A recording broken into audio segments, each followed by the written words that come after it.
नमस्कार। मैं प्राकृतिक चिकित्सा प्लस विशेषज्ञ योग ऋषि ओम प्रकाश आनंद, निदेशक देव अंतर्राष्ट्रीय योग केंद्र गीतानगर कानपुर एवं प्रधान आचार्य योगाचार्य देव अंतर्राष्ट्रीय योग केंद्र मोतीझील कानपुर।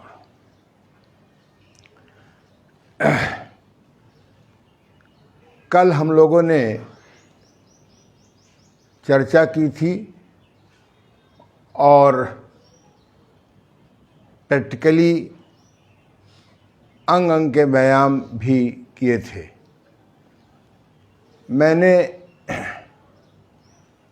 इस बात को समझा है कि जब तक हमारे समाज में योग शिक्षक तैयार नहीं किए जाएंगे, तब तक हम लोगों के रोगों की रोकथाम,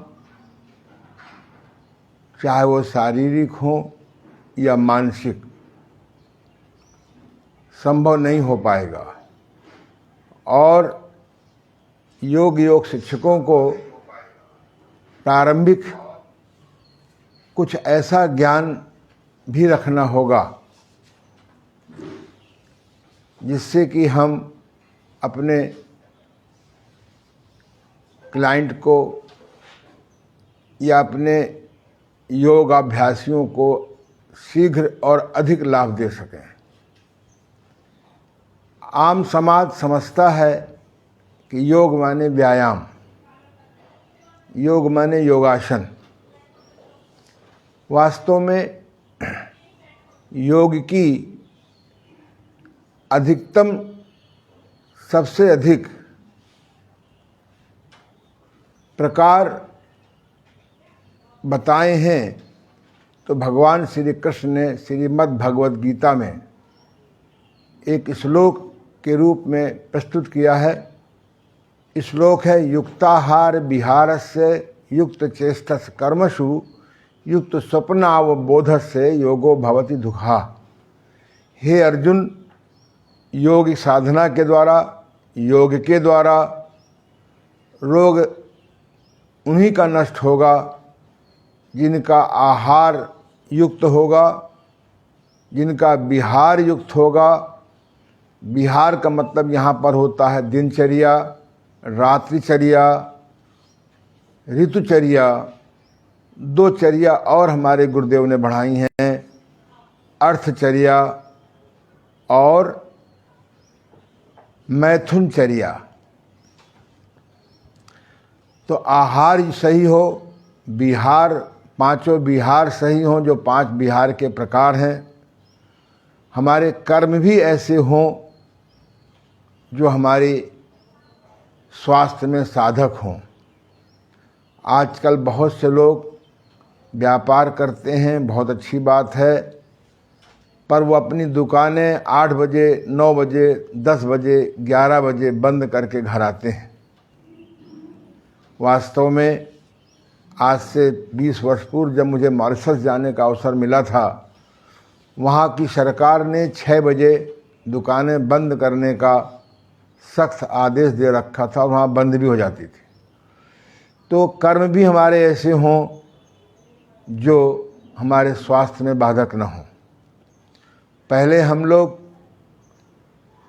स्वास्थ्य खराब करके पैसा कमाते हैं, फिर स्वास्थ्य पाने के लिए पैसा खर्च करते हैं। स्वास्थ्य से आप डॉक्टर मिल सकता है, ऑपरेशन हो सकता है, दवाएं मिल सकती हैं, अच्छे नर्सिंग होम मिल सकते हैं, पर प्राकृतिक स्वास्थ्य नहीं मिल सकता। युक्ताहार विहारस्य युक्त चेष्टस कर्मसु युक्त स्वप्नाव। स्वप्नाव माने हमारा सोना भी सही हो, बोध, हमारा बोध भी सही हो। बहुत संक्षेप में थोड़ा मैंने परिवर्तन किया है इस श्लोक में।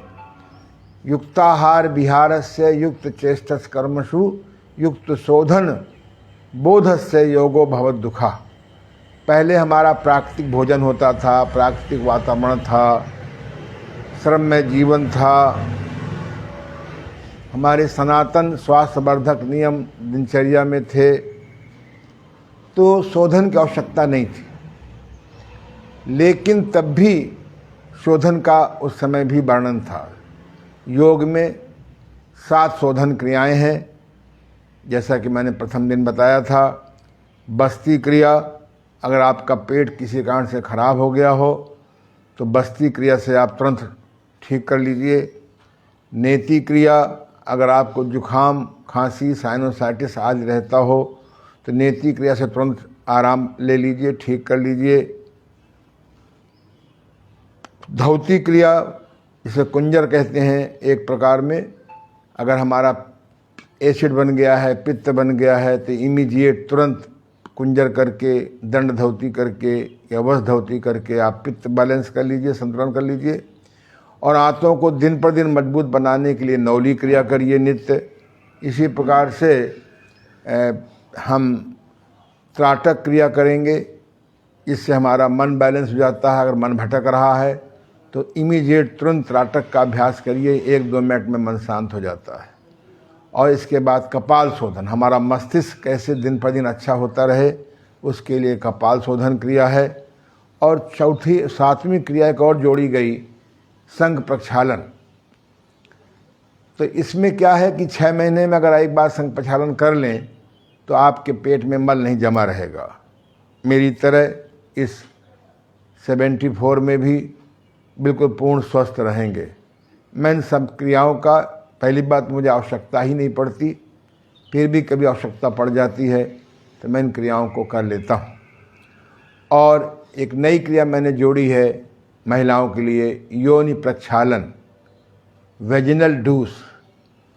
हमारे प्राचीन ग्रंथों में महिलाओं के लिए इस क्रिया का वर्णन नहीं है, जबकि हमारी महिलाएं मासिक धर्म के नाना प्रकार के रोगों से पीड़ित होती हैं। आने वाला सर्वाइकल कैंसर घोषित कर दिया गया है। योनि प्रक्षालन की अगर सही विधि मालूम हो जाए तो आप इस क्रिया के द्वारा आप अपने मासिक धर्म के रोगों को बैलेंस कर सकते हैं। आप भविष्य में सर्वाइकल कैंसर से बच सकते हैं। भविष्य में गर्भाशय में जो सिस्ट डेवलप हो रहे हैं इससे बच सकते हैं। जो पुरुषों के शुक्राणु को हम बात नहीं छेड़ेंगे, महिलाओं के जो स्पर्म होते हैं या जो रज के अंदर बच्चा पैदा करने वाली मैनेजमेंट होता है उसमें भी संतुलन बना रहेगा, ठीक रहेगा। ये मैंने इसलिए चर्चा की कि एक योग शिक्षक को इन 8 क्रियाओं का ज्ञान जरूर होना चाहिए। इन 8 क्रियाओं को ओल्ड मेथड, बहुत प्राचीन मेथड, प्राचीन विधियाँ बहुत कठिन हैं। मेरे गुरुदेव स्वामी देवमूर्ति जी महाराज ने इन क्रियाओं का बहुत सरलीकरण किया है और उन्हीं की आज्ञा से जो मैंने नई पुस्तक लिखी है, कायाकल्प द्वारा रोग मुक्ति कैसे, इनमें बड़ा स्पष्ट रूप से लिखा है। अन्य 10 विधाएँ भी हैं। तो ये मैंने आपको भूमिका बताई कि कल हम लोगों ने कहा था कि लोग समझते हैं योग माने केवल व्यायाम। वास्तव कुछ लोग समझते हैं योग माने केवल प्राणायाम, कुछ लोग समझते हैं योग माने केवल ध्यान।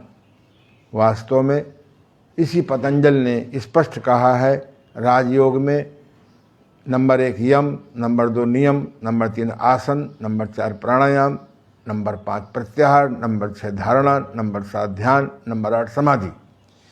लेकिन राजयोग के पहले अगर आप हठयोग में पहला है शोधन क्रियाएं, सहयोगी संघ प्रक्षालन, महिलाओं के लिए योनि प्रक्षालन, और दूसरा है योगासन, तीसरा है प्राणायाम, चौथा है मुद्रा, 5वां है बंध, 6वां है नाद अनुसंधान।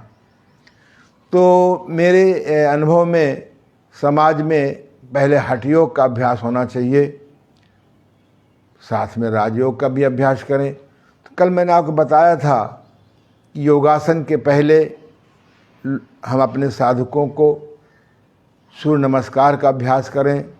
सूर्य नमस्कार के बाद किंग क्वीन एक्सरसाइज जरूर करें, क्योंकि और सूर्य नमस्कार हो चाहे योगासन हो, कभी जल्दी जल्दी न करें, अधिक न करें। इसके पहले सूर्य नमस्कार के पहले हम लोग रीढ़ के घुमावदार व्यायाम करें। ये स्वामी देवमूर्ति जी की बहुत अद्भुत क्रिया है। स्वामी देवमूर्ति जी के अगर आप ज्ञान को समझना चाहते हैं तो स्वामी देवमूर्ति जी यूट्यूब में स्वामी देवमूर्ति जी नाम डाल दीजिए, उनके अनेक लेक्चर सुनेंगे। बहुत क्रांतिकारी नवीन खोजक हैं, मैं उनको प्रणाम करता हूँ। तो रीढ़ के घुमावदार व्यायाम करने से हमारी जो रीढ़ की जो 12 गुड़ियाँ हैं, जो मूवेबल हैं, 2400 गुड़ियाँ हैं, वो खुली रहती हैं और वृद्धावस्था में रीढ़ के न्यूरेटिक प्रॉब्लम की संभावना बहुत कम हो जाती है अगर हम इन व्यायामों को भी जल्दी जल्दी न करें। और इसके पहले अगर हम अंग अंग के व्यायाम करें, जिनको हमने कल कराया था, कल के यूट्यूब में डाल रहे हो क्या? यूट्यूब में जा सकते हैं, उसमें मैंने योग शिक्षक बनिए 2023 के नाम से आप कल देख सकते हैं। आज हम लोग एक बहुत महत्वपूर्ण विषय पर चर्चा करने जा रहे हैं। कल मेरे एक बहुत अच्छे अनन्य सहयोगी साधक ने मुझे सुझाव दिया कि इस विषय को जरूर आप उठाएं। ये विषय क्या है? असली में हमारे शहर कानपुर में एक बहुत अच्छे हास्य कलाकार थे कुछ दिन पहले तक, श्री राजू श्रीवास्तव जी। वह एक कंपनी का विज्ञापन करते थे, पेट सफा तो हर रोग दफा। अब कंपनी वाले अपने ढंग से प्रचार करते हैं, लेकिन इस स्लोगन में, इस प्रचार में बहुत दम है। वास्तव में किसी भी बीमारी को जड़ से ख़त्म करना है और उसको नहीं बढ़ने देना है तो कब्ज, गैस और अपच, तीनों से हमें नित्य मुक्त रहना होगा। मुझे याद है कि आज से 53-54 साल पहले जब मैं बीमार रहा करता था, मेरी नेत्र की रोशनी गिरती जा रही थी। अंत में तो 3 साल में सभी डॉक्टरों ने कह दिया कि अब आप 6 महीने में ब्लाइंड हो जाएंगे। आँख का इलाज करते रहे, चाहे वो एलोपैथिक के हों चाहे आयुर्वेदिक के हों। उस समय होम्योपैथिक की इतनी चर्चा नहीं थी, यूनानी को सुनते थे। और किसी ने मुझसे ये नहीं पूछा कि क्या आपका पेट ठीक रहता है। आप ताज्जुब करेंगे कि उस समय मुझे शौचालय में 15-15 मिनट, आधा घंटे लगता था बैठने में, जोर लगाते थे, फिर भी शौच नहीं होता था। इधर उधर दिमाग ही नहीं गया कि हर बीमारी के जड़ में कब्ज होता है, कब्ज होगा तो गैस बनेगी, वायु विकार होगा, और कब्ज और गैस होगा तो अपच होगा, भोजन पचेगा नहीं। लेकिन जब मैं कूने प्राकृतिक चिकित्सा में आया, जो मेरी तरफ डॉक्टर महाप्रसाद जी को पे बैठे हुए हैं, उन्होंने सबसे पहले मुझे ऐसी क्रियाएं कराईं, ऐसा भोजन दिया कि मेरा पेट जो है 10 दिन में बिल्कुल ठीक रहने लगा। और उन्होंने बताया बीमारी चाहे जो हो, अगर हम कब्ज, गैस और अपच से अपने को मुक्त नहीं करेंगे तो वो बीमारी जड़ से नहीं जाएगी। मेरे यहाँ भी जो भी रोगी आता है, अपवाद छोड़ करके कहीं सैकड़ों रोगी में कोई एक रोगी होता है जो कहता है कि मेरा पेट ठीक रहता है। और मैं उनका जो ट्रीटमेंट देता हूँ उसमें सबसे पहले मेरी क्रिया यही होती है कि इसका पेट कैसे ठीक करें, भोजन के द्वारा, कुछ जड़ी बूटी के द्वारा, कुछ क्रियाओं के द्वारा। तो आज हम बहुत संक्षेप में चर्चा करेंगे।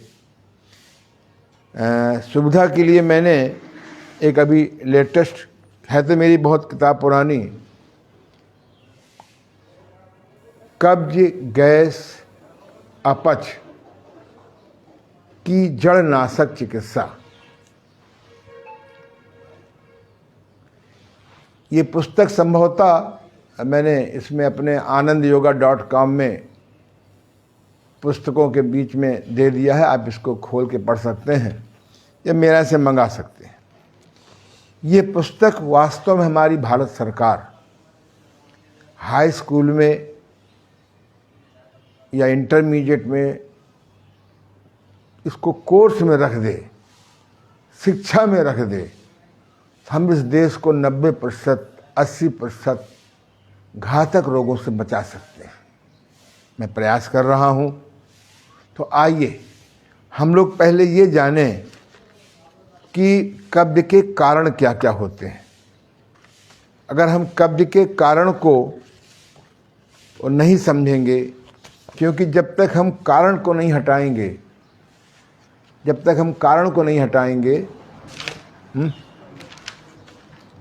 नंबर नहीं याद है मेरा, चिकित्सा से रोकथाम अच्छी। तो आइए हम लोग बहुत संक्षेप में, रखा होगा उसमें, देखो पीछे, हाँ 7 नंबर। तो आइए हम लोग, क्योंकि हम लोग पौन घंटे के अंदर ही आपको इस सब्जेक्ट को समाप्त करना है। ये देखिए, इसको ध्यान से देखिए, चिकित्सा से रोकथाम अच्छी। इसमें मैंने लिखा है कब्ज के लगभग 20 कारण। इसमें पहला कारण है बिना भूख के खाना। बिना खरी भूख के भोजन करने वालों को पेट रोगों से मुक्त रहेंगे, इसकी आशा न करें। इसलिए हमारे कहा गया है खरी भूख में भोजन करें। बस। दूसरा है पाचन से अधिक खाना। हर व्यक्ति को मालूम होता है कि जब मैं 2 रोटी खाता हूं तो मेरा पेट ठीक रहता है, जब मैं 3 रोटी खाता हूं तो मेरा पेट ठीक रहता है, जब मैं 4 रोटी खा लेता हूं तो मेरा पेट खराब रहता है। अगर थोड़ा सा भी आप जागरूक हो जाएं तो आपको मालूम हो जाता है कि हमें कितना खाने से हमारा पेट ठीक रहता है। तो पाचन से अधिक खाने से भी पेट ठीक नहीं रहता। अनियमित आहार, कोशिश करिए कि अपने भोजन की एक टाइमिंग सेट कर लें। हमको नाश्ता करना है तो 7 और 8 के बीच में, भोजन करना है दोपहर का तो 2 से 3 के बीच में, शाम का हमें भोजन लेना है तो 7 और 8 के बीच में। कुछ थोड़ी सी लिमिट बना लें, और अगर उस समय खरी भूख न हो तो फिर तब तक भोजन न करें जब तक कि खरी भूख न लगाए। पानी पी सकते हैं, शहद पानी पी सकते हैं, हल्के पाचक जूस भी ले सकते हैं। इसी प्रकार से शौचालय में बहुत गंदगी होती है तो भी मन बिचक जाता है, इसलिए शौचालय में सफाई रखना बहुत ज़रूरी है। परम पूज्य महात्मा गांधी जी, मोहनदास करमचंद गांधी जी, जिनको राष्ट्रपिता भी कुछ लोग कहते हैं, वो कहते थे कि हमारा शौचालय भोजनालय से भी अधिक साफ स्वच्छ होना चाहिए, क्योंकि कब्ज के रोगी भोजनालय में 2 मिनट ही समय देते हैं, 5 मिनट ही समय देते हैं, और उन्हें शौचालय में बहुत लंबा टाइम देना पड़ता है। इसलिए बनाया गया है 2 मिनट भोजनालय तो 20 मिनट शौचालय। अगर भोजनालय में आप 2 मिनट समय देंगे तो शौचालय में 20 मिनट समय देना पड़ेगा। यदि आप इसका उल्टा कर दें, 20 मिनट भोजनालय तो 2 मिनट शौचालय। तो इसलिए शौचालय की सफाई अधिकतम साफ रखें। तो शौच का टालना, अगर आपको कभी शौच लगावे और उसको टालेंगे, कहते हैं कि जाए कि ना जाए तो ज़रूर जाए, खाएं कि ना खाएं ना खाएं। अगर आपको लघु शंका, जिसको हम लोग पेशाब कहते हैं, दीर्घ शंका जिसको हम लोग शौच कहते हैं, अगर हम मलमूत्र के बेग का अगर फ़ोन आ गया है, अनुभूति हो रही है, तो हमें तुरंत जाना चाहिए। तो जाएं कि ना जाएं, जो तुरंत जाएं। तो हम लोग उसको टालें नहीं। पर हम शहर निवासियों की कभी ऐसी परिस्थितियां होती हैं, हम जाम में फंस जाते हैं, यात्रा में शौच का वेग आ गया, उस समय हमें टल जाता है या रोकना पड़ता है। तो फिर जब हम शौच को टालते हैं, रोकते हैं, तो उसका पानी सूख जाता है। हमने देखा है कि अगर आपका शौच किसी मजबूरी बस टल गया है या रुक गया है, तो अगर आप घर में आकर के गर्म पानी पी लें, सामान्य पानी पी लें, कुछ देर किंग क्वीन एक्सरसाइज करें और आप चाहें तो बस्ती क्रिया कर लें। ये बस्ती क्रिया बहुत अच्छी क्रिया है। ये स्वामी देवमूर्ति जी महाराज का नवीन अनुसंधान है। बस्ती क्रिया का अगर सही प्रचार हो जाए तो कब्ज के रोगियों को बहुत आराम मिल जाए। एक होती डायट बस्ती। डायट बस्ती में सीधे नल से हम लोग पेट साफ करते हैं, और दूसरी होती है सेल्फ बस्ती, जहाँ पर नल नहीं होता और नीचे बैठ सकते हैं, और सेल्फ बस्ती से करते हैं। जहाँ दोनों व्यवस्था ना हो वहाँ पर हम लोग एनीमा पॉट टांग लेते हैं अपने शौचालय में, वहाँ के माध्यम से करते हैं। बैठे बैठे भी कर सकते हैं, और जो ये भी नहीं कर सकते हैं तो गणेश क्रिया कर सकते हैं। गणेश क्रिया भी अगर करने में संकोच होता है या किसी कारण से नहीं कर पा रहे हैं, तो ग्लिसरीन की बत्ती बाज़ार में आती है, उसकी पन्नी हटा करके, बच्चों के बच्चों वाली आती है, बड़ों को बड़ों वाली आती है, पन्नी हटा करके रेक्टम में लगा दीजिए, मलाशय में लगा दीजिए, घंटे 2 घंटे में फर्स्ट क्लास पेट साफ हो जाता है। तो इस प्रकार से अगर हम अपना भोजन ठीक रखें, भोजन में हरी सब्जी और सलाद की मात्रा ज़्यादा रखें, खूब चबा चबा के खाएं, खरी भूख में खाएं, मल मूत्र के वेग को रोकें नहीं, तो कब्ज की संभावना नहीं रहती। फिर भी हो जाए तो डायट बस्ती क्रिया से या सेल्फ बस्ती क्रिया से या शौचालय में ही एनीमा पॉट टांग करके उसके द्वारा आप पेट साफ कर लें। लघु संप्रक्षालन क्रिया होती है, मैंने इस किताब में बहुत विस्तार से लिखा है, उसके द्वारा। यानी आपका दिनचर्या का पहला काम होना चाहिए कि हमारा पेट कैसे साफ हो, और आंतों को ताकतवर बनाने के लिए एक ठंडा कट स्नान होता है, या नौली क्रिया सिद्ध करिए। नौली क्रिया सिद्ध करने से भी हमारी आंतें मजबूत बनी रहती हैं। तो इस प्रकार से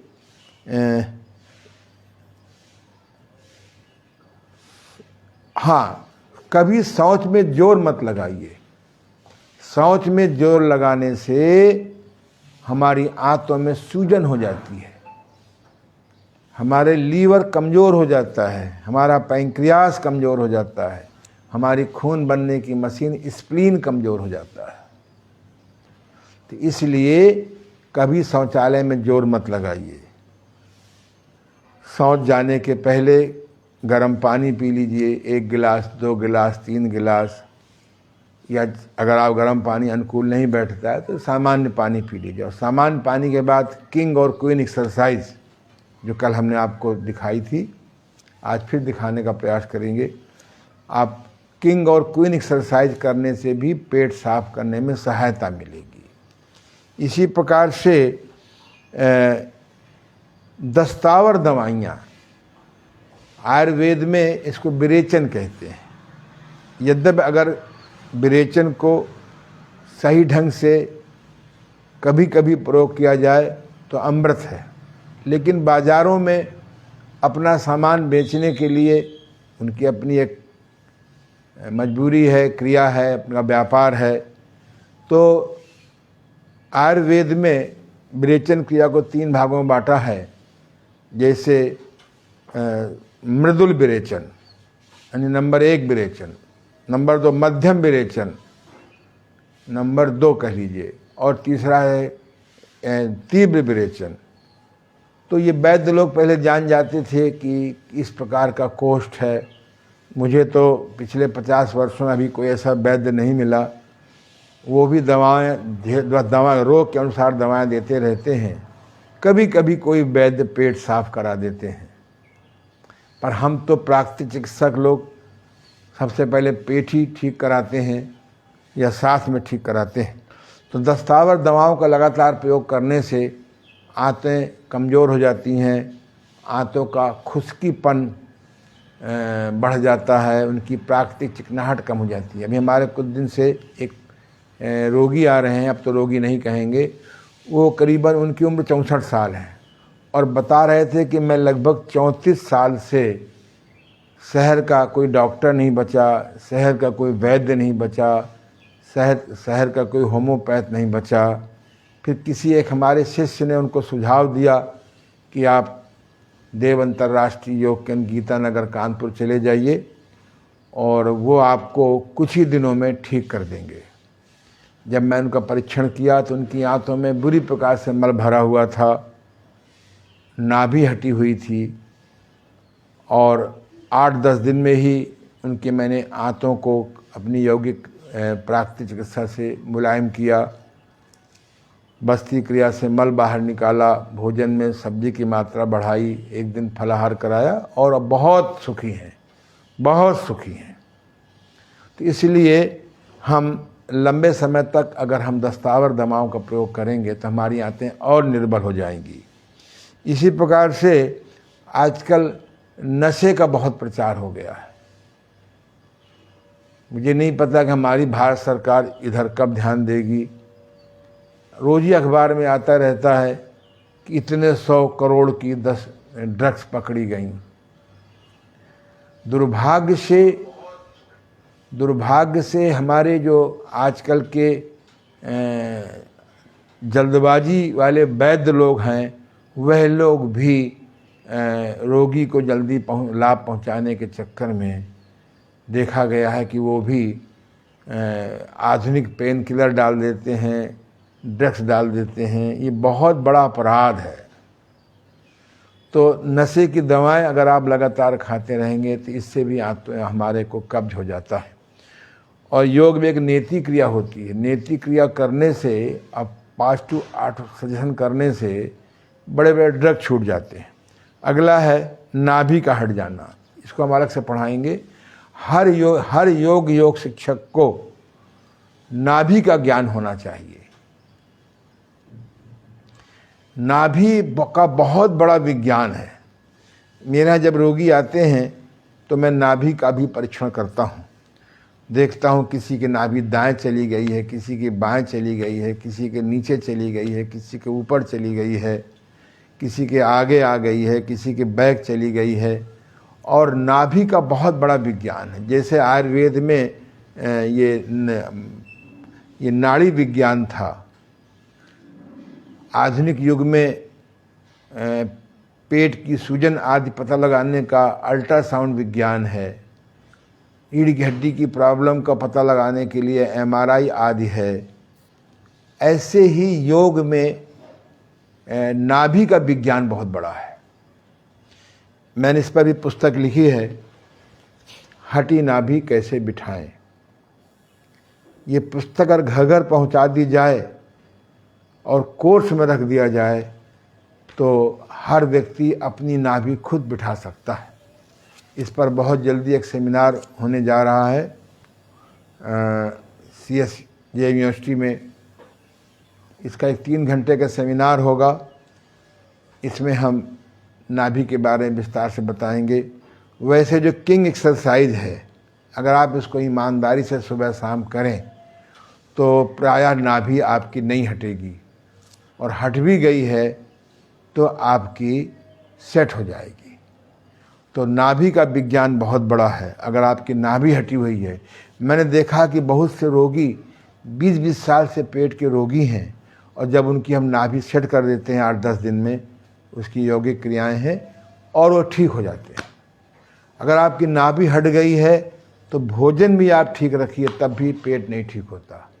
तो नाभि के विज्ञान को हम स्टार्टअप बना सकते हैं। अगर नाभि के विज्ञान को ठीक सीख लें तो इस बड़ा हम लोग कल्याण कर सकते हैं। इससे अपना धर्म के मार्ग से अपना जीवन यापन भी कर सकते हैं।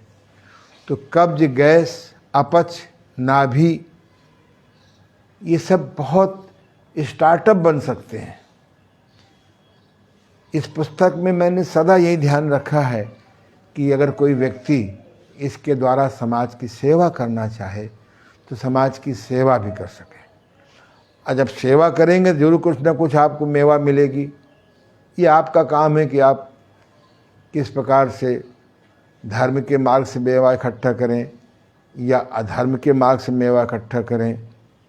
तो ये मेरा निवेदन है कि नाभि का विज्ञान भी आपको जानना चाहिए। आज का जो 1 घंटे का पौन घंटे का मेरा टॉक है वो आपको उत्तेजित करने के लिए है कि कब्ज, गैस, अपच इनको ठीक नहीं करेंगे तो चाहे आपका मोटापा हो, चाहे ब्लड प्रेशर हो, चाहे डायबिटीज़ हो। अभी एक रिपोर्ट मेरे पास अखबार में मैंने पढ़ी थी कि पश्चिम के लोगों ने खोज की है कि अगर आपकी आंतों में मल जमा है तो आपका दिमाग खराब रहेगा। बड़ी सुंदर सी बात बताई। अरे अगर आपका पेट खराब रहेगा तो दिमाग नहीं, दिमाग भी खराब रहेगा, मन भी खराब रहेगा, हर बीमारी की जड़ बनी रहेगी। मैं दावे से कहता हूँ कि 100 में 99 लोगों को कब्ज, गैस, अपच और नाभि हड्डी होती है। इसीलिए मेरे गुरुदेव कहते थे कि सबको किंग एक्सरसाइज कराओ, नाभि का विज्ञान भी बता दो तो और अच्छी बात है, जिससे उनका पेट ठीक रहे। इसी प्रकार से जो हम आंतों को श्रम, आंतों को शक्ति प्रदान करने वाले व्यायाम नहीं करेंगे।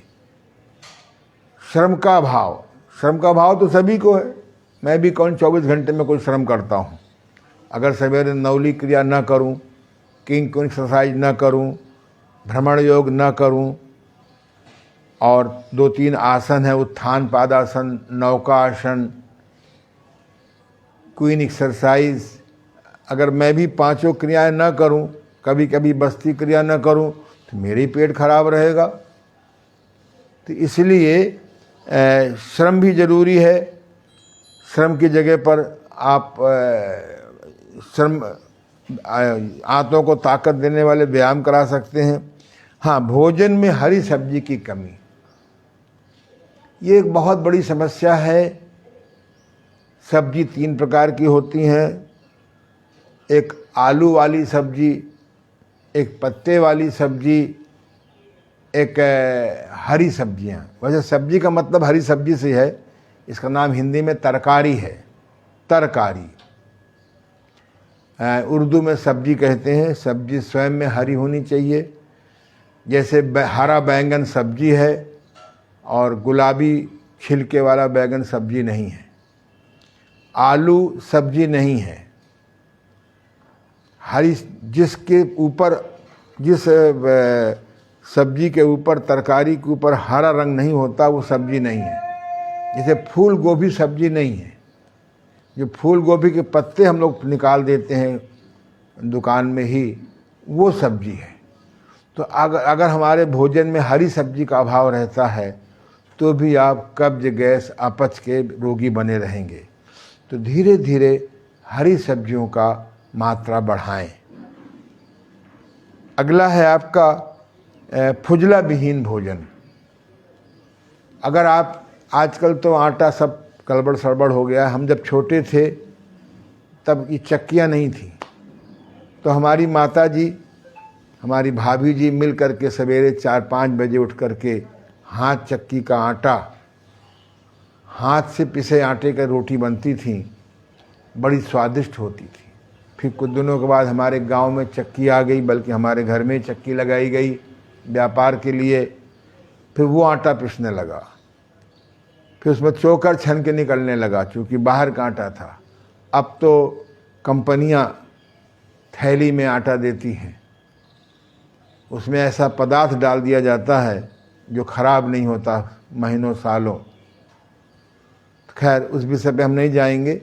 लेकिन अगर आप चूनी भूसी की दुकान से फैक्ट्री का चोकर ले आवें, 1 किलो आटे में 100 ग्राम चोकर मिला दें तो पेट ठीक रहने में सहायता मिलेगी। अगर हम ज़्यादा पेट खराब है तो 200 ग्राम 1 किलो आटे में 200 ग्राम चोकर मिला दें और अच्छा रहेगा। कभी कभी चोकर की लपसी खाया करिए। हमारी माता जी चोकर की लपसी कभी बनाया करती थी गुड़ डाल करके, बड़ा आनंद आता था। तो जिसके भोजन में हरी सब्जी का अभाव रहेगा, जिसके आटे में चोकर नहीं होगा, हम जिस प्रकार से ईसबगोल की भूसी का स्टार्टअप किसी ने बनाया, आज लाखों करोड़ का टर्नओवर है ईसबगोल की भूसी का। इसी प्रकार से हम चोकर विदेशों में, अमेरिका में ब्राउन नाम से होता है, हम इस प्रकार से ब्राउन चोकर के द्वारा भी स्टार्टअप बना सकते हैं। घर घर चोकर लोग खरीदने लगेंगे और अगर हम चोकर भी खाने लगें तो भी कब्ज गैस में आराम मिलेगा। इसी प्रकार से कभी कभी क्या होता है कि हम लोग पानी बहुत कम पीते हैं। पानी बहुत कम पीने के बहुत दुष्परिणाम हैं। मैंने भी बहुत गलती की है। अब मैं पानी पीने का बहुत ध्यान रखता हूँ। सवेरे में लगभग प्रातः उठने से, क्योंकि मैं 9 बजे सो जाता हूँ, इसलिए 2 बजे 3 बजे उठ भी जाता हूँ, तो अपना मैं 2-3 घंटे में 1 किलो पानी पी लेता हूँ। और शाम को जब अपने ऑफिस में बैठता हूँ 3 से 6, उस समय भी मैं पानी पी लेता हूँ। कम से कम 3 किलो पानी तो जाना ही चाहिए। जाड़े में भी कम से कम 3 लीटर पानी चाहिए और गर्मियों में कम से कम 5 लीटर पानी चाहिए। बहुत कम पानी पीने से भी कब्ज रहता है। और अगर हम इसमें पानी न पीने से स्टोन, गुर्दे में पथरी हो रही है, यूरेटर में पथरी फंस जाती है, फिर यूरिन ब्लैडर में पथरी हो जाती है। इसलिए पथरी से बचने के लिए पानी बहुत ज़रूरी है। इसलिए पानी बहुत कम मत पिएं। तला भुंजा अधिक न खाएं। मैं बंद करने की बात नहीं करता हूँ। तला भुंजा कम मात्रा में लें। इसी प्रकार से कभी कभी हम लोग बहुत कम खाते हैं। कभी कभी डर के मारे इतना कम खाते हैं। आप अन्न की मात्रा भले कम कर दीजिए, लेकिन हरी सब्जी की मात्रा कम ना करिए। हरी सब्जी खाइए, सस्ती भी होती है। और कुछ दिनों से एक बहुत गंदा प्रचार हो गया है, बिना चबाए खाना, वो तो मैं बता चुका हूँ। इस प्रकार से ये कब्ज के 20 कारण हैं। ये हमारे स्कूल की शिक्षा में पढ़ाना चाहिए। इसको एक बार दिखा दो, ये पेज नंबर 7 फिर दिखा। ये मैं आपको उसी में दिखा रहा हूँ। इसको ध्यान से बार बार देखिए, पढ़िए। ये कब्ज के जो लगभग 20 कारण हैं, ये बहुत इनको जानना चाहिए। ये प्रारंभिक शिक्षा में ही पढ़ाना चाहिए। अगर हमको ये प्राइमरी में बातें पढ़ा दी जाएं तो हम बड़ी बड़ी बीमारी से मुक्त हो सकते हैं। मैंने देखा है कि लोग आईएएस हो जाते हैं, पीएस हो जाते हैं, बड़े बड़े हो जाते हैं और उनको ये नहीं मालूम कि मुझे कब्ज क्यों है। कब्ज की दवा खाते रहते हैं, एनीमा करते रहते हैं, बस्ती करते रहते हैं। तो चलते चलते एक बात बता दूं मैं आपको कि बीमारी कब्ज के इतने कारण हैं, लेकिन साथ साथ में नाभि का हट जाना बहुत बड़ा कारण है। जब हम नाभि पर सेमिनार करेंगे, हर योग शिक्षक को अपने क्लाइंट को या अपने योगाभ्यासी को बताना चाहिए कि हम पेट कैसे ठीक रखें। और फिर भी कोई गलती हो जाए तो एक बस्ती क्रिया है, इसकी चर्चा हम कल करेंगे। बस्ती, जो डाइट बस्ती होती है, ये जो डाइट निकालो बस्ती वाला, ये पेज नंबर 5, ये देखिए, ध्यान से देखिए। उसके बगुला को दिखाइए, बगुले वाले को देखिए। बगुला को जब ज़्यादा खा जाता है तो ये अपना चोंच से ही पानी भर करके आंतों में साफ कर लेता है। तो इसके आप बगल में देखिए सेल बस्ती है, एक प्रकार से सेल बस्ती, अलग से बताएंगे हम आपको। जो लोग जिनके शौचालय में नल नहीं है, नीचे बैठ सकते हैं, उस सेल बस्ती के द्वारा इमीडिएट पेट साफ कर सकते हैं। आगे नीचे देखिए डाइट बस्ती है, इसमें एक डाइट ट्यूब होती है, इसमें इसको लगा करके इससे इमीडिएट 1 मिनट 2 मिनट 5 मिनट पेट साफ कर सकते हैं।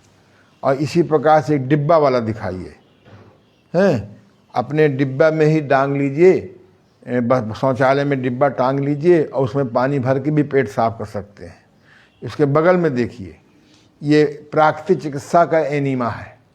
प्राकृतिक चिकित्सा का एनीमा भी बहुत अच्छी चीज़ है, लेकिन प्राकृतिक चिकित्सा का एनीमा व्यवहारिक नहीं है, घरों में करना संभव नहीं है। इसमें पराधीनता है और कभी कभी बिना कच्चा मल निकल जाता है, बिना पका मल निकल जाता है, कमजोरी फील करता है आदमी। इसलिए बस, लेकिन मैं एनीमा का विरोधी नहीं हूँ, कभी कभी एनीमा की जरूरत पड़ती है, लेकिन डाइट बस्ती से गणेश क्रिया होती है। हम एक दिन चर्चा करेंगे कि डाइट गणेश क्रिया क्या है, ग्लिसिन बत्ती क्या है, बच्चों की कैसे हम बस्ती करें, जब बच्चों को कब्ज हो जाता है तो कैसे तोड़ें। तो आज का जो मेरा सब्जेक्ट था कि अगर किसी रोगी को स्वस्थ करना है तो हमें कब्ज ठीक करना पड़ेगा। कब्ज ठीक होगा तो गैस ठीक करने के बड़ा एक छोटी सी जड़ी है, छोटी हर बाजार मिल जाएगी, हमारे यहाँ मिल जाएगी, कच्ची, ना उसे मट्ठे में डालें, ना गौमूत्र में डालें, ना उसको भूंजें। छोटी हर भोजन के बाद अगर आप मुंह में डाल लें, वो आधा 1 घंटे में घुल जाती है। चूसें, छोटी हर के चूसने से गैस में बहुत आराम मिलता है, वायु विकार में बहुत आराम मिलता है। इसी प्रकार से आप भोजन के पहले सौंफ चूसने की आदत, सौंफ चबाने की आदत डालिए, परंपरा बाद में खाने की है। तो इस प्रकार से और अगर फिर भी आंतें कमज़ोर पड़ गई हों, ठंडे पानी की पट्टी, ठंडे पानी की पट्टी से बहुत आराम मिलता है, ये हम आपको बताएंगे, इस किताब में सब दे दिया है हमने। और टब्बात से बहुत आराम मिलता है, अगर कहीं टब्बात की व्यवस्था हो तो ये टब्बात से बहुत आराम मिलता है। मैंने तो टब्बात से ही अपना ठंडा कट स्नान, बहुत से नेचुरोपैथ टब में बिठाते हैं पर बर्फ़ नहीं डालते हैं। लुई कोने जिसने खोज की है उसने स्पष्ट रूप से कहा है कि बॉडी का टेम्परेचर लगभग 98 डिग्री होता है, हम मोटा मोटा 100 डिग्री मान लें, तो पानी का टेम्परेचर कम से कम 30-35 डिग्री कम होना चाहिए। पानी का टेम्परेचर 30-35 डिग्री कम होना चाहिए।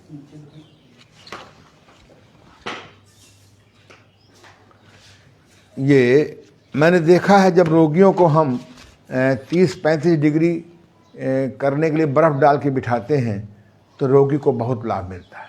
तो आइए हम लोग आज इस विषय पर चर्चा किए थे, कब्ज से किसी रोग को ठीक करने के लिए जो कब्ज के 20 कारण हैं, जिनको अभी हमारे सहयोगी अरविंद जी ने दिखाया है, इसको आप जानिए और इसको फॉलोइंग करिए। अब आते कम, और अगर इमीडिएट कब्ज मिटाना है तो आप गणेश क्रिया का प्रयोग करिए, डाइट बस्ती का प्रयोग करिए, या सेल बस्ती का प्रयोग करिए, या एनीमा टांग करके अपने शौचालय में प्रयोग करिए। और गैस से बचना हो तो छोटी हर चूसिए, किंग क्वीन एक्सरसाइज करिए। तो आपको हम एक 5 आसन ऐसे सिखा रहे हैं आज, इनको आप जरूर करिए। हाँ, अगर आंतों में सूजन आ गई हो, हो कब्ज की वजह से आंतों में सूजन आ जाती है, परिणाम क्या होता है कि नाना प्रकार के रोग हो जाते हैं। एक मैंने खोज की है, उस समय आसन भी काम नहीं करते। ये एक देखिए 17 नंबर, ये बहुत अद्भुत खोज की है मैंने। ये मैग्नेटिक बेली बेल्ट, आप अपने इलाज के साथ में ये मैग्नेटिक, अगर आपका वजन अधिक है तो ट्रिपल मैग्नेटिक बेल्ट रात भर बांधिए, अगर हमारी तरह मध्यम वजन है तो डबल मैग्नेटिक बेल्ट बांधिए। अगर बहुत दुबले पतले हों ओमनाथ जी की तरह तो आप double half belt magnetic belt बांधिए। बस अगर हमारे नेचुरोपैथ,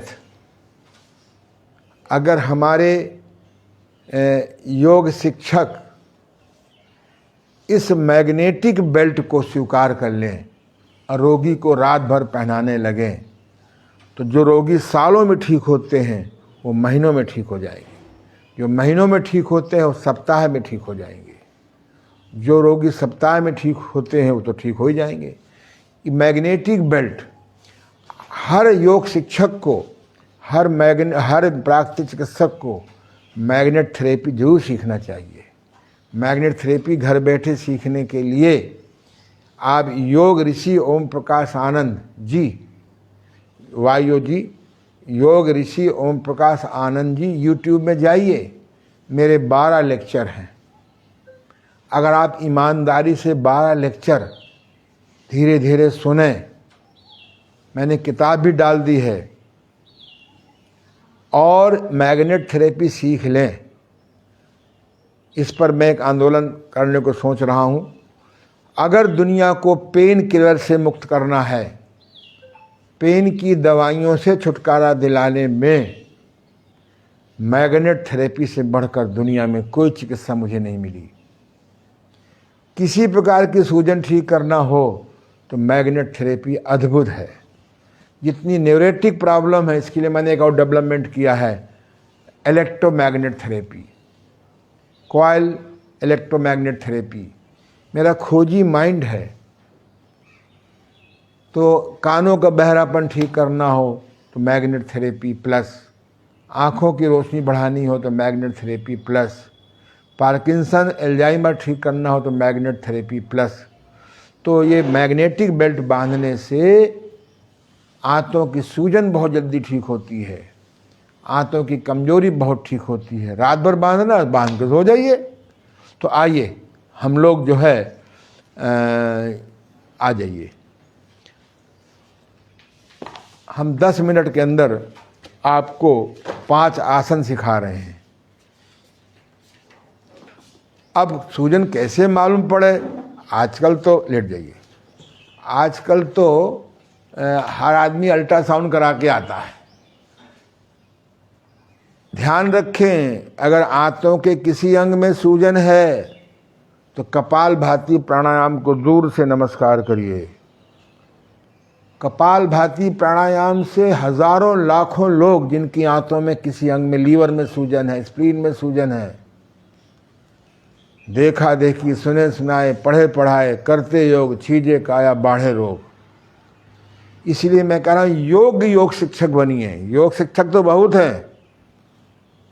जैसे पहले कान का खूंट निकालने वाले घुमा करते थे, कान का खूंट निकलवा लो, खूंट निकलवा लो। ऐसे योग शिक्षकों को रोजी रोटी के नाम से बाढ़ आ गई है। मैंने सुझाव दिया है CSJM यूनिवर्सिटी के कुलपति जी को कि आप यहाँ पर BNYS कोर्स कराइए।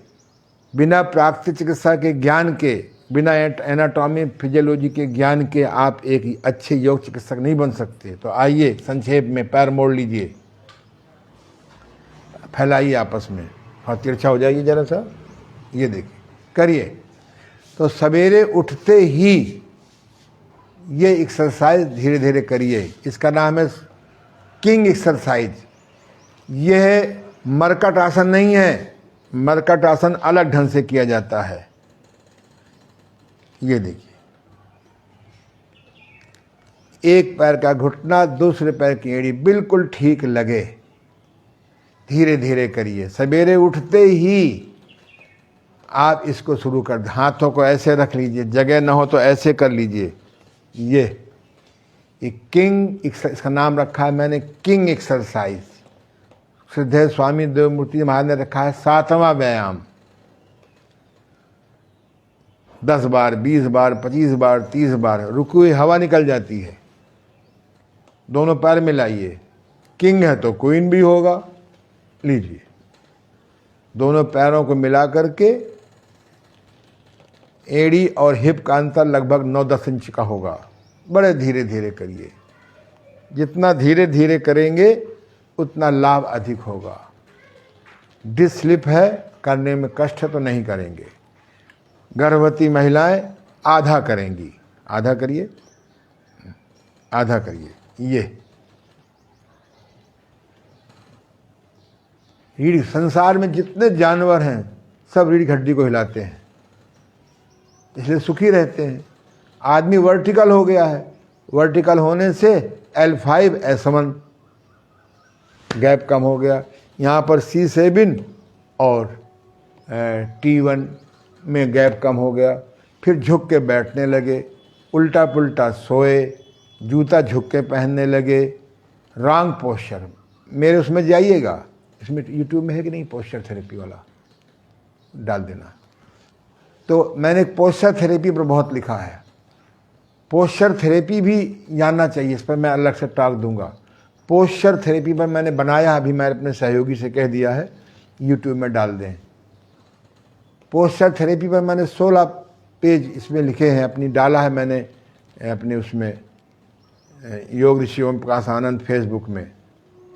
आप जुड़िए मेरे फेसबुक से, आपको घर बैठे डेली बहुत अच्छा मैटर मिलेगा।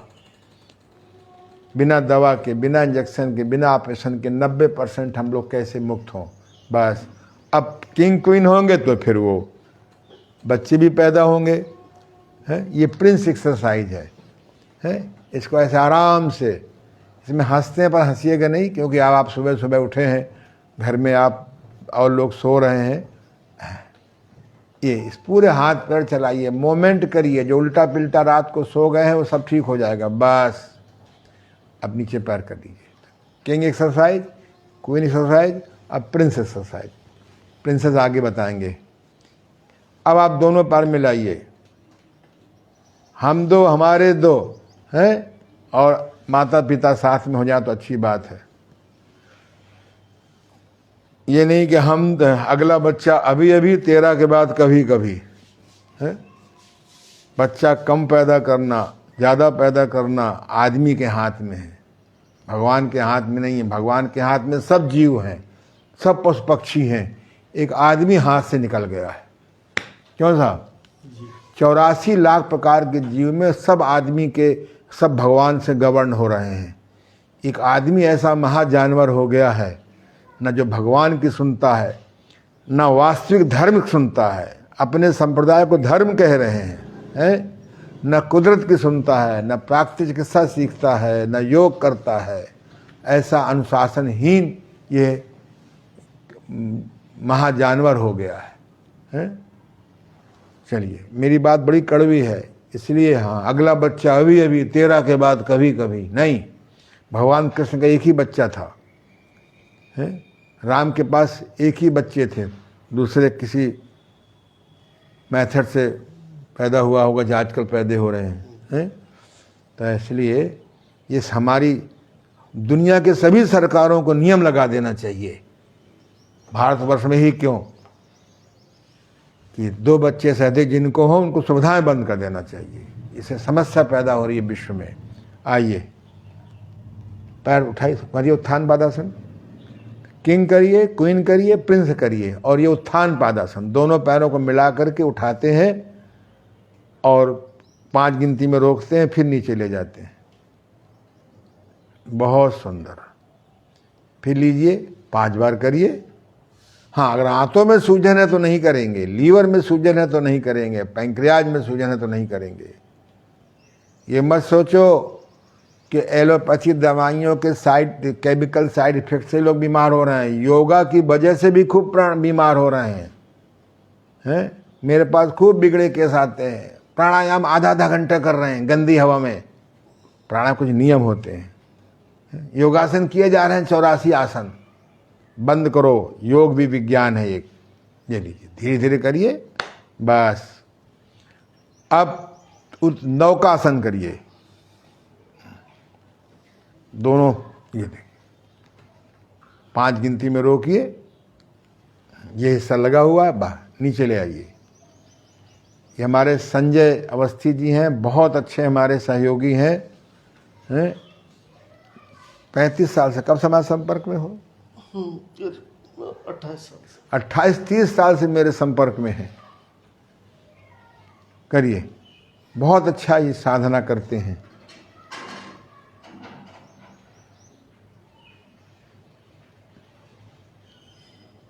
बस 100 आसन। तो एक किंग एक्सरसाइज करिए, दूसरा क्वीन करिए। आप प्रिंस चाहे ना करिए, प्रिंस करने में झगड़ा हो जाएगा घर में। कहीं आप हंसने लगेंगे तो मालूम पड़ा बगल में कोई सोया है रात को 2 बजे और आपके प्रिंस की वजह से जग गया है। कब्ज तो बाद में ठीक होगा, पहले झगड़ा योग हो जाएगा। तो किंग क्वीन और उत्थान पादासन और नौका आसन 4, और 5वां है नवली क्रिया। जरा सा करवट लेके बैठ जाइए। नवली क्रिया, अगर हमारी भारत सरकार नवली क्रिया को कंपलसरी कर दे, सिद्ध करना, कर ले तो ना बढ़िया कि उनको लावें। वो ज़्यादा अच्छे। हाँ ठीक है, आ जाओ जल्दी से। ये हमारे ओमनाथ जी हैं, जल्दी आइए, टाइम हमारे पास कुल 4 मिनट है। उधर से बैक में जाओ।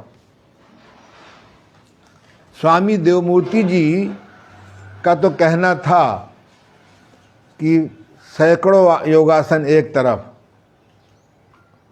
और नवली क्रिया एक तरफ। अगर नवली क्रिया का प्रचार हो जाए, गोल घुमाना नहीं, और इधर आ जाओ, आगे आ जाओ, थोड़ा हमारा और थोड़ा सा। हाँ।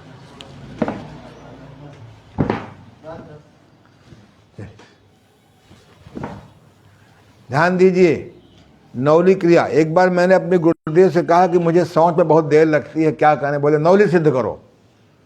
बोले प्रतिज्ञा करो, आज जब तक नवली सिद्ध नहीं होगी हम भोजन नहीं करेंगे। 3-4 घंटे में नवली सिद्ध हो गई। मैं डेली लगभग 5-10 मिनट नवली करता हूँ, 15 मिनट। मेरा इस उम्र में भी मैं फर्स्ट क्लास मेवा हजम कर लेता हूँ। चलिए देखिए, नवली के पहले ये देखिए, आजकल नवली देख लीजिए, दिखाई पड़ रहा है स्पष्ट रूप से? ये देखिए, नवली क्रिया हम अलग से सिखाएंगे, आजकल देख लीजिए। अगर आपको आंतों को मजबूत करना है, बुढ़ापे में भी मेवा हजम हो सके, तो फर्स्ट क्लास देखिए। पेट चल रहा नहीं चल रहा, कुछ नहीं करना, ये हाथों को ऐसे कर लेते हैं और बस मालिश करते हैं ऊपर से नीचे जांघों की। आप ये कपड़ा अंडरवियर पहने हैं? छोटा पहने हैं। अच्छा, छोटा पहने हैं तो क्या हुआ, नेक्टोथेरेपी में आ जाएंगे। कोई आपसे कोई करेगा थोड़ा कुछ? करो। कह रहे हमको शर्म लगती है, हैं? आजकल तो महिलाओं को शर्म नहीं लगती है, अब पुरुषों को शर्म लगती है। तो अंडरवियर पहने हो ना, पहने हैं। उतार दो उसको, क्या नाम है, पैंट को। शीशे के सामने हम बताएंगे, आप नवली के अलग से बताएंगे आपको। आजकल हम आपको दिखा रहे हैं हाथों में ये अंडरवियर लपेट लो। अंडरवियर छोटा है तो लपेटना है, बड़ा है तो लपेटना है, उसमें क्या परेशानी की बात है? तुम भी आ जाओ जरा सा, हैं? उतार दो बनियाइन। हाँ, ये बहुत सुंदर। ये जांघों में तेल लगा लेते हैं जिससे बल तोड़ ना हो, और फर्स्ट क्लास इसको लपेट लीजिए अंडरवियर को। तेल लेने मत जाओ, अब टाइम नहीं है हमारे पास। कहाँ तक का है तेल? पेशाब करो, टट्टी पेशाब नहीं रोकेंगे। मलमूत्र का वेग लगा हो, टट्टी पेशाब का वेग लगा हो तो सब काम छोड़ के जाइए। और सच्ची भूख लगी हो तो 1000 काम छोड़ करके खाइए, बल्कि उल्टा है, सच्ची भूख लगी हो तो 1000 काम छोड़ के खाना खाइए। और धीरे धीरे टट्टी पेशाब लगा हो, चाहे पूजा पाठ में बैठे हों, छोड़िए पूजा पाठ। संसार में कोई जानवर अपने मल मूत्र को नहीं रोकता। नंबर 2 करिए,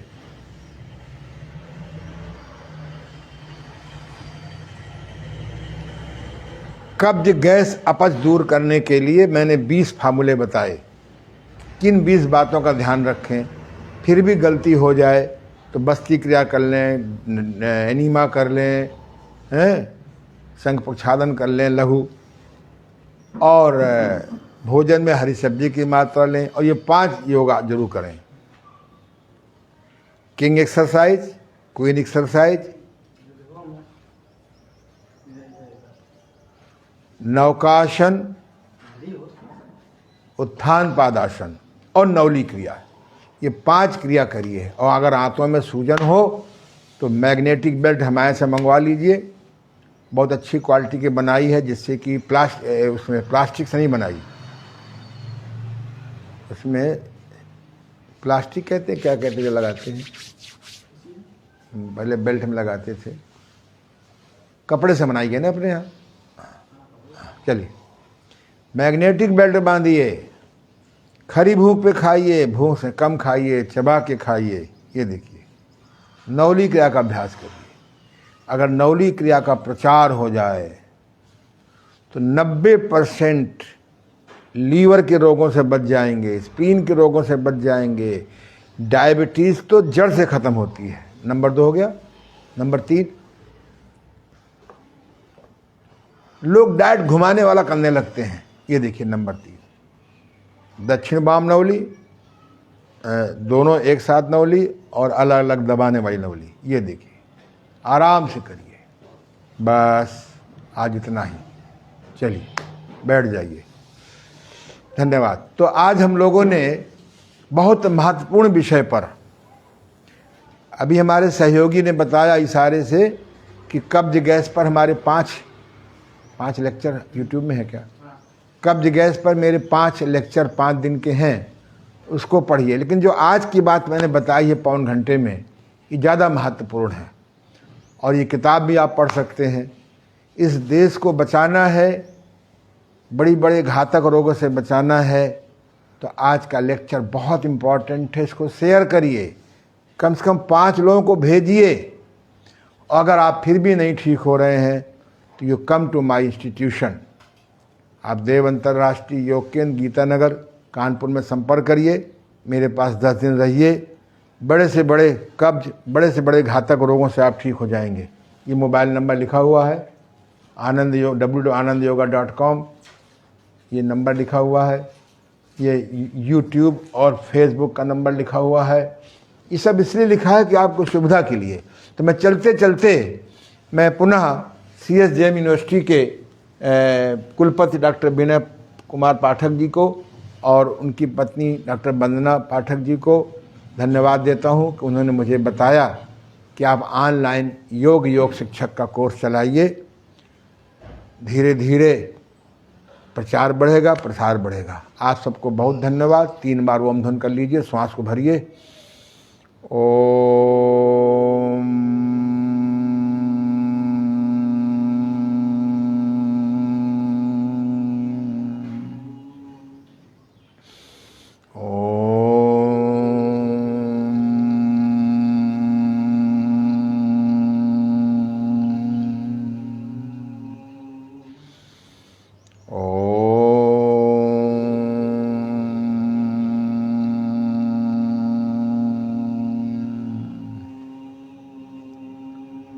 चलते चलते याद रखें, कब्जी का दुश्मन हरी सब्जी।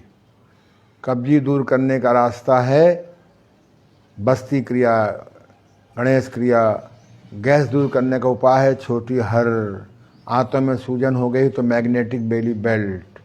अगर किसी रोग से मुक्त होना है तो कब्ज, गैस, अपच। अपच का एक ही इलाज होता है कि बिना भूख के, कम भूख में न खाएं। धन्यवाद। कल फिर मिलेंगे। आशीर्वाद।